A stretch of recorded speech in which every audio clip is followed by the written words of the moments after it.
Olá, pessoal, tudo bem? Boa tarde. Aqui quem fala é Vitória Sampaio, eu sou do curso de jornalismo. E hoje é Dia Nacional da Educação e nós, da equipe da Rede TEIA, nós preparamos uma programação especial para vocês hoje durante a tarde.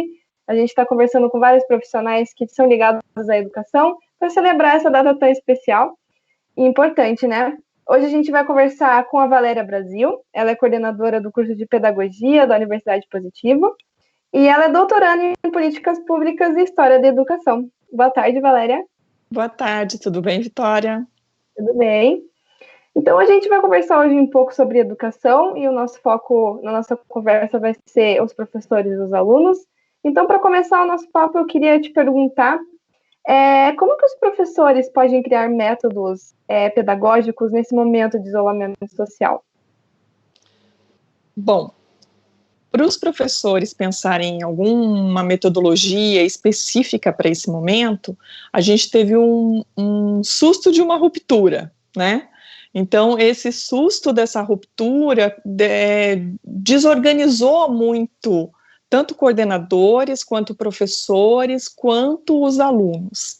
O que nós estamos construindo no curso de pedagogia é uma forma, primeiro, preocupados com o acesso dos alunos, quanto à rede, quanto à estrutura tecnológica, para que a gente não deixe nenhum aluno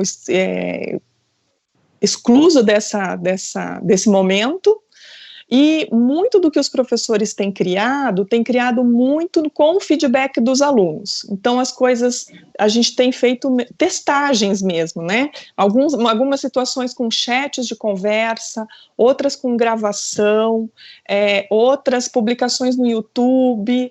Então, as ferramentas, e claro, com o apoio da própria universidade, nós temos o professor Rafael Batistella, que tem sido muito parceiro do curso de pedagogia, do centro de licenciaturas, para nos apoiar dando dicas, porque essa desarrumação com o isolamento social, eu vejo que provocou, tanto nos professores quanto nos alunos, uma dificuldade no início para essa mudança, com o uso das ferramentas tecnológicas, mas com o passar do tempo, já desses 40 dias, eu vejo que está todo mundo muito mais antenado do que no início dessa arrumação, né?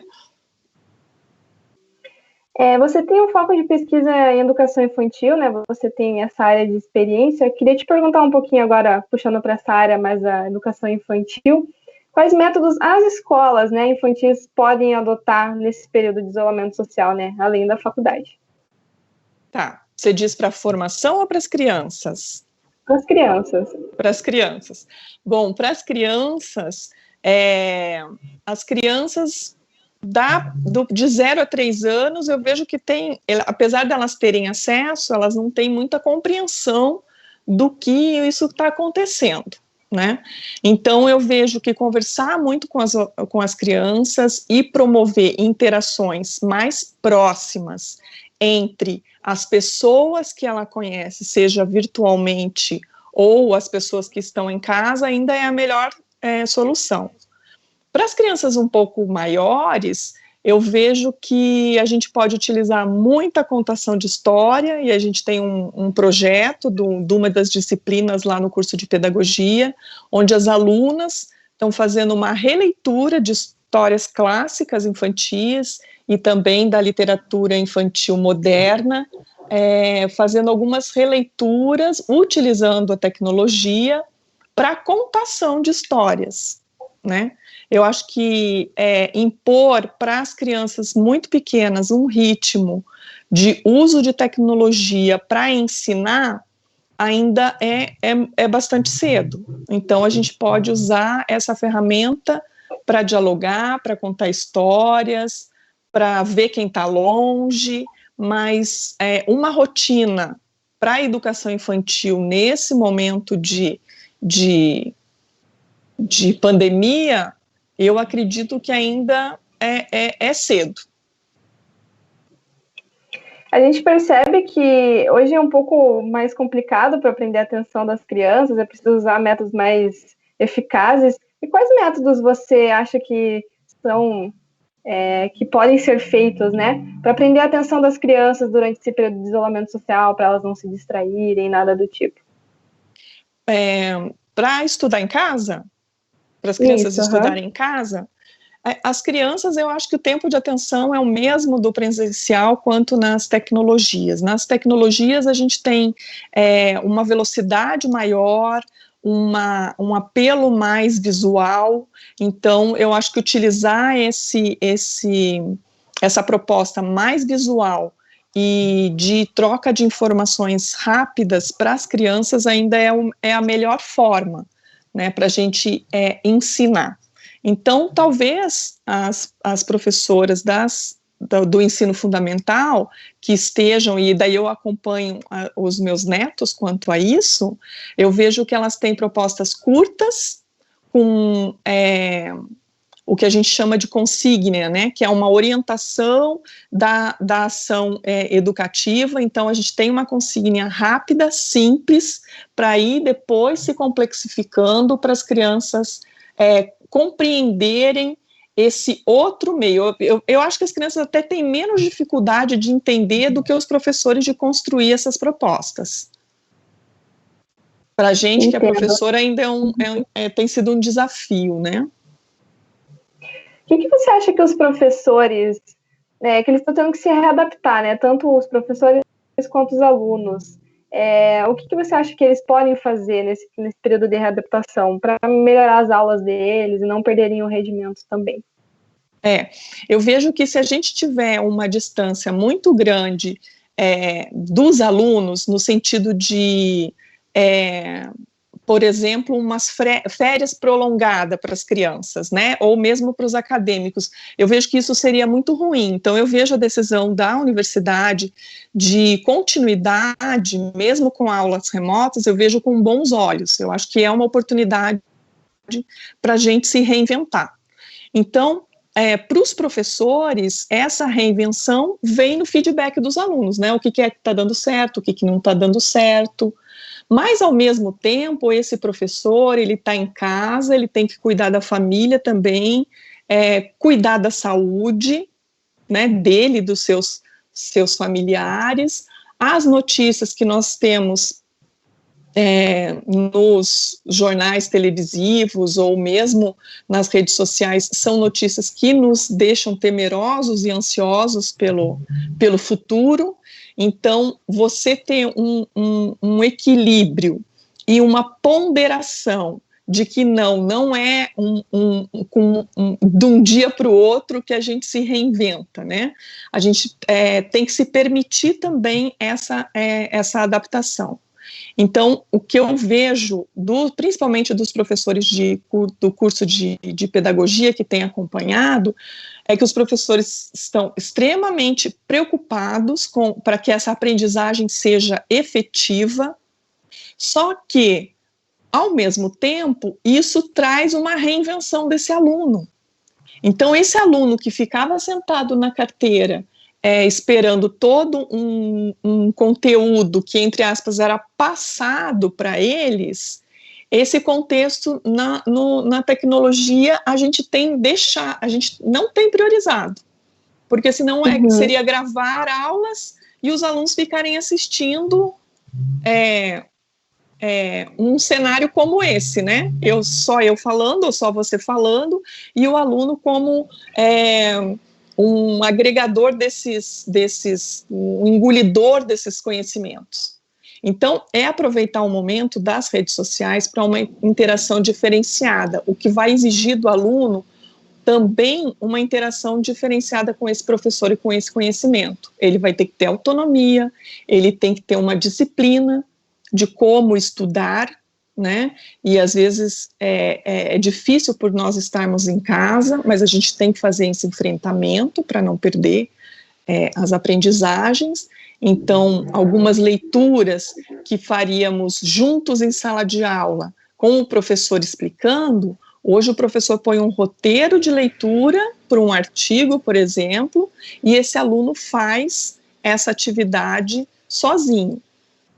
Talvez nesse momento seja bastante desafiador para o aluno, mas eu vejo como um ganho muito grande essa autonomia que tem exigido dos alunos.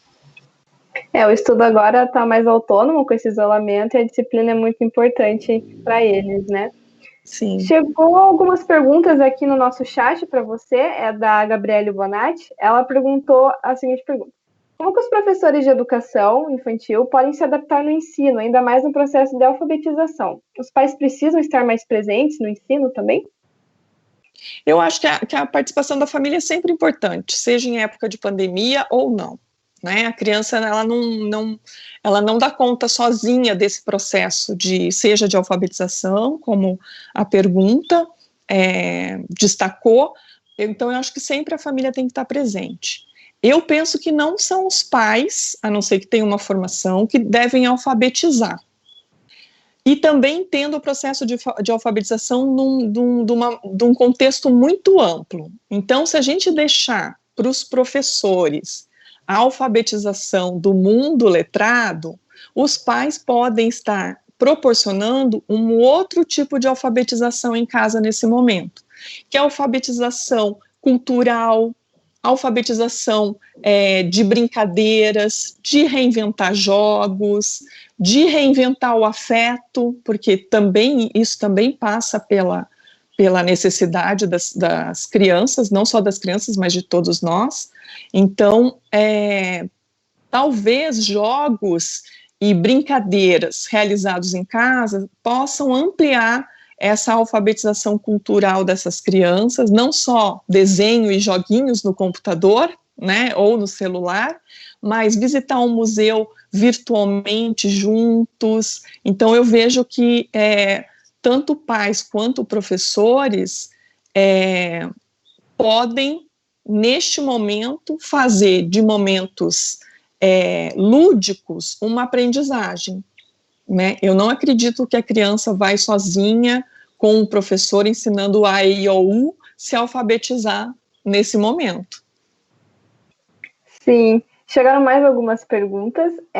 Perguntaram como que as pessoas podem entrar em contato com o curso de pedagogia. Quais são os meios para entrar em contato com o curso? Legal. Bom, pelo Facebook, a nossa página é Pedagogia Universidade Positivo. E no Instagram, a gente está como UP Pedagogia. Então, galera, é só entrar em contato com esses meios que a professora falou. E chegou mais uma pergunta da professora Sandra Nodari. Ela fez a seguinte pergunta: o professor tem que ser firme com os pais, ou as mães e os avós que não entendem o ensino remoto, nesse momento de isolamento?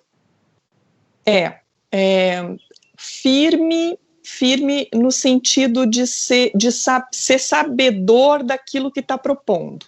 Isso eu acho que sim.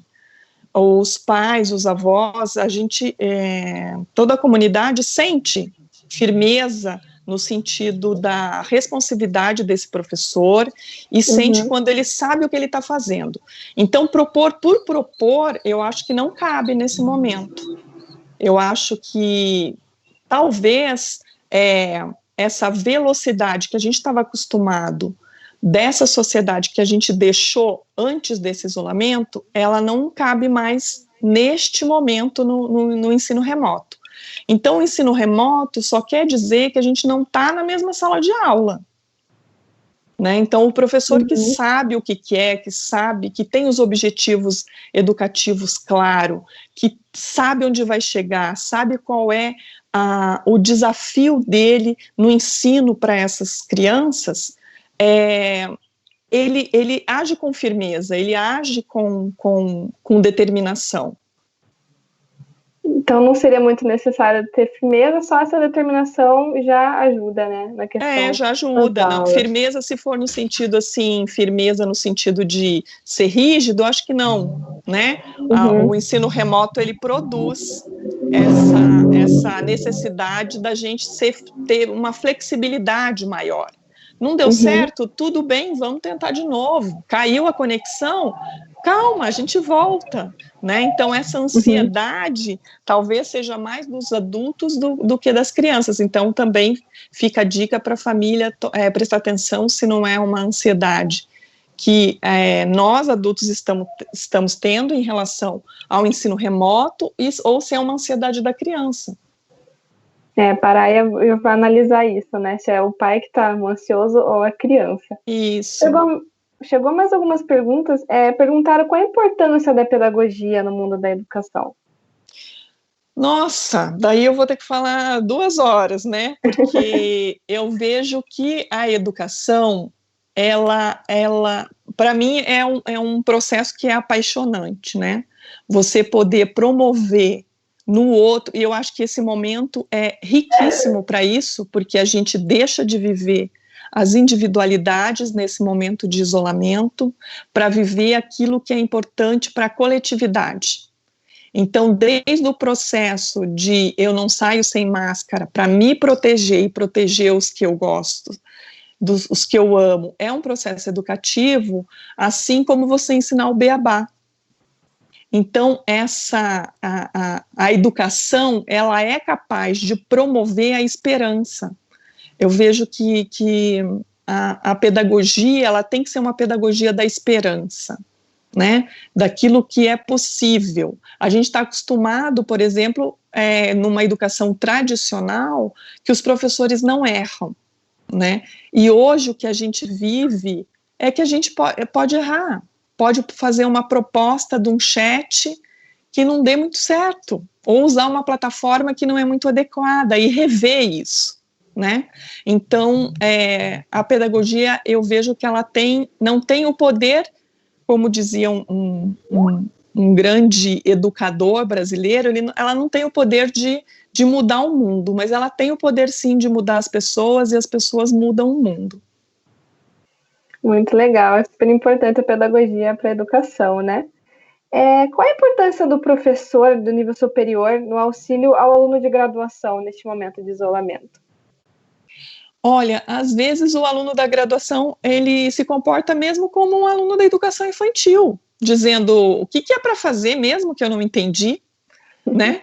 Então, eu acho que é essa doação respeitosa, né, por parte dos professores aos graduandos, né, aos alunos da universidade, é uma relação de doação, né? E nessa doação, nós, professores, esperamos respostas, esperamos a participação desses alunos, e os alunos também têm expectativas em relação aos professores, né? Então, eles têm expectativa, professor, eu não tenho um computador, eu só acesso pelo telefone, como que eu faço?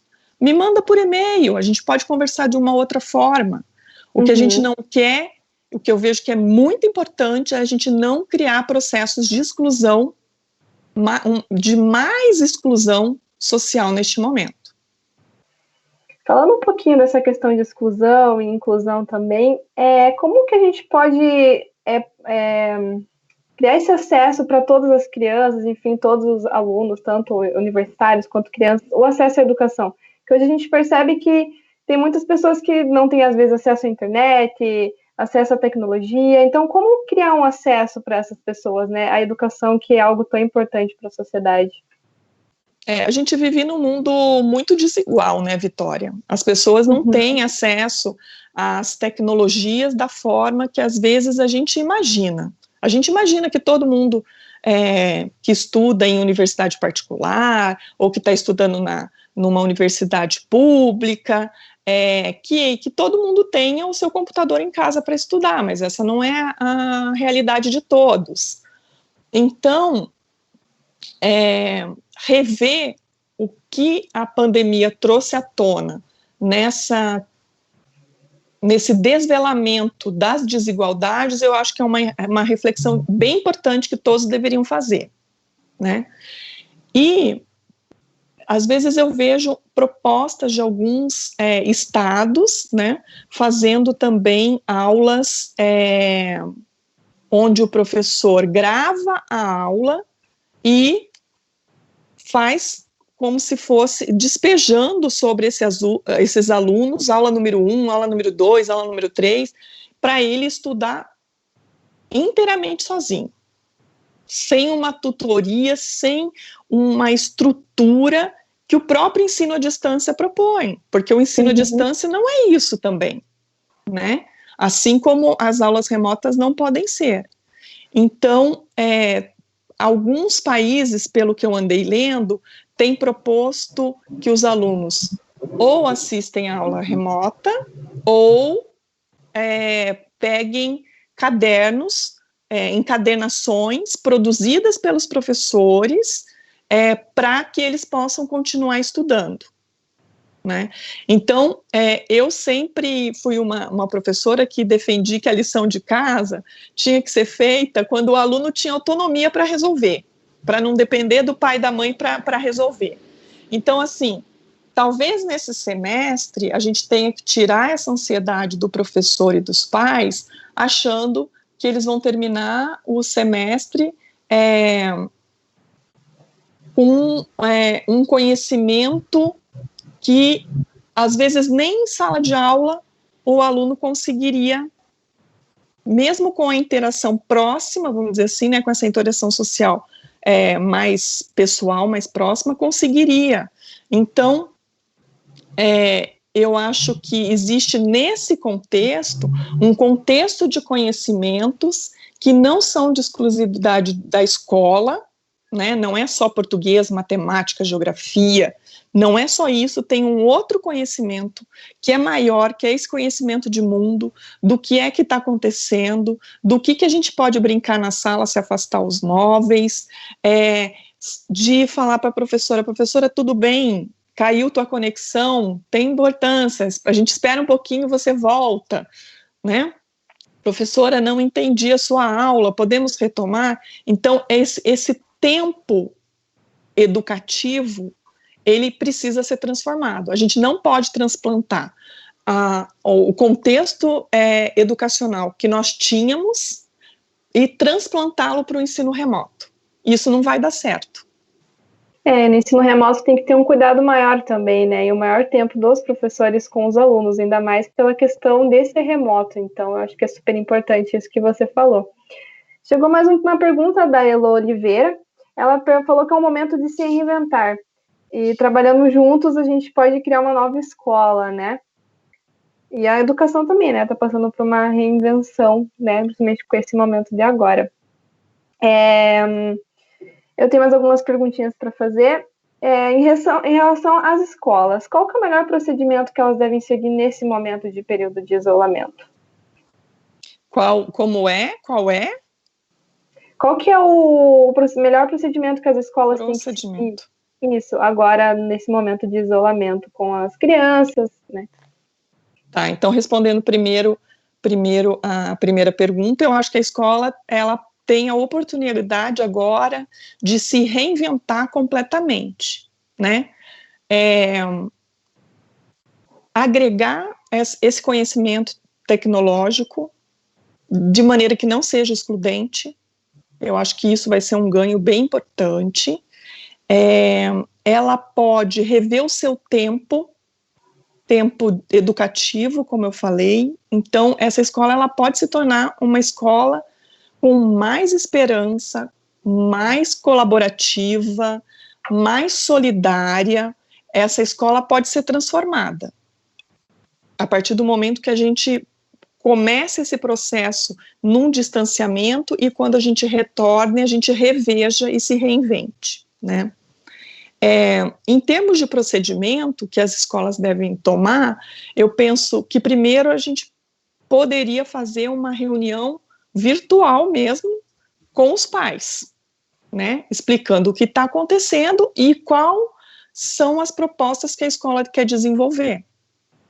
Então, iremos delegar, não sei se é delegar, não acho que não é delegar, mas nós vamos propor para os alunos que realizem atividades todos os dias, um dia sim, um dia não. Os pais estão em casa, os pais estão trabalhando remotamente também, então esse contexto familiar ele está alterado, a gente não leva a rotina que nós tínhamos no final de semana para segunda a sexta, a gente altera isso também.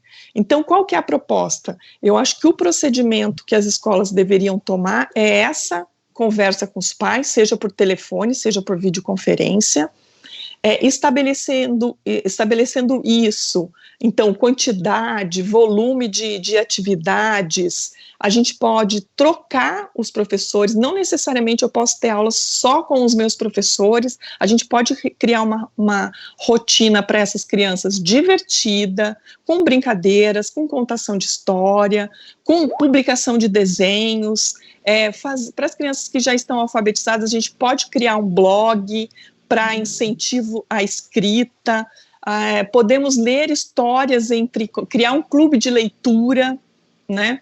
Criar um clube de escrita de livro coletivo. Então, assim, vai depender muito de como a escola vai encaminhar, de como a escola vai ser criativa para lidar com esse movimento entre pais e alunos. Sim, muito legal isso, né? Criatividade é super importante nesse momento agora.